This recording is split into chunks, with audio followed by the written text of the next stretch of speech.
Nationalist citizens party of India NCPI ने 2023 में त्रिपुरा के विधानसभा चुनाव में उम्मीदवार उतारे थे, लेकिन किसी भी सीट पर जीत हासिल नहीं की।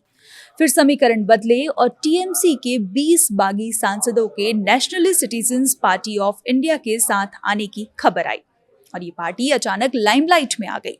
क्या बागी सांसद नई पार्टी में विलय कर सकते हैं? उन्होंने अलग गुट बनाने के बजाय अज्ञात पार्टी में विलय करना क्यों चुना? क्या कहता है कानून और पश्चिम बंगाल में क्या चल रहा है, आइए जानते हैं इस वीडियो में। मैं हूं आपके साथ पल्लवी त्रिपाठी और आप देख रहे हैं न्यूज 18 का डिजिटल प्लेटफॉर्म। तृणमूल कांग्रेस यानी टीएमसी के 20 बागी सांसदों ने रविवार यानी 14 जून 2026 को लोकसभा स्पीकर को जानकारी दी कि उन्होंने एक ऐसी राजनीतिक पार्टी में मर्जर कर लिया है जिसके पास देश में किसी भी स्तर पर एक भी निर्वाचित सीट नहीं है।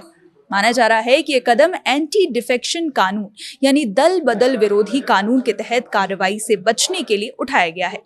पॉलिटिकल एक्सपर्ट्स का कहना है कि अगर किसी पार्टी के सांसद या विधायक बड़ी संख्या में किसी दूसरी पार्टी में शामिल होते हैं तो मामला सीधे दल बदल विरोधी कानून से जुड़ जाता है।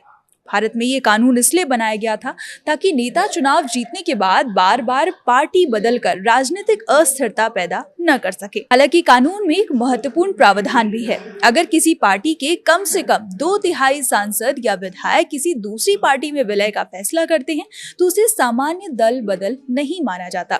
ऐसे मामलों में संबंधित नेताओं को अयोग्य घोषित नहीं किया जाता। यही वजह है कि टीएमसी सांसद के बयान के बाद ये सवाल उठने लगा कि क्या वास्तव में किसी बड़े राजनीतिक फेरबदल की तैयारी चल रही है या फिर ये केवल राजनीतिक दबाव बनाने की रणनीति है। एंटी डिफेक्शन कानून में 2 शर्तें बताई गई हैं। पहली, मूल राजनीतिक पार्टी का मर्जर का फैसला और दूसरी, कम से कम 2/3 विधायी दल की सहमति। पश्चिम बंगाल विधानसभा चुनाव में टीएमसी की हार और राज्य में बीजेपी की सरकार बनने के बाद पार्टी के अंदर असंतोष बढ़ा। इसके बाद पार्टी के कई सांसद खुले तौर पर बागी हो गए। पूर्व चीफ विप काकोली घोष दस्तेदार इस बगावत का बड़ा चेहरा बनकर सामने आई। उनके साथ पूर्व floor leader Sudip Bandyopadhyay, deputy leader Shatabdi Roy, अभिनेता दीपक अधिकारी, सयनी घोष, जून मलैया, पूर्व क्रिकेटर यूसुफ पठान और पूर्व भारतीय फुटबॉल कप्तान प्रसून बनर्जी सहित कई सांसद शामिल बताए गए। अगर ये मर्जर होता है तो इसके राजनीतिक परिणाम काफी बड़े हो सकते हैं।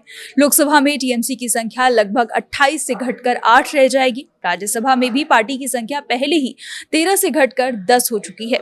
वहीं राष्ट्रीय जनतांत्रिक गठबंधन यानी एनडीए की लोकसभा में संख्या 294 से बढ़कर 314 तक पहुंच सकती है। हालांकि अभी भी 2/3 बहुमत से 46 सीट कम होगी।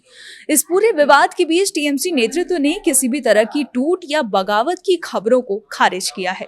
पार्टी का कहना है कि तृणमूल कांग्रेस पूरी तरह एकजुट है और विपक्ष जानबूझकर भ्रम फैलाने की कोशिश कर रहा है। पार्टी नेताओं का दावा है कि मुख्यमंत्री ममता बनर्जी के नेतृत्व में संगठन मजबूत है और सांसदों या विधायकों के बीच किसी भी तरह की असहमति नहीं है।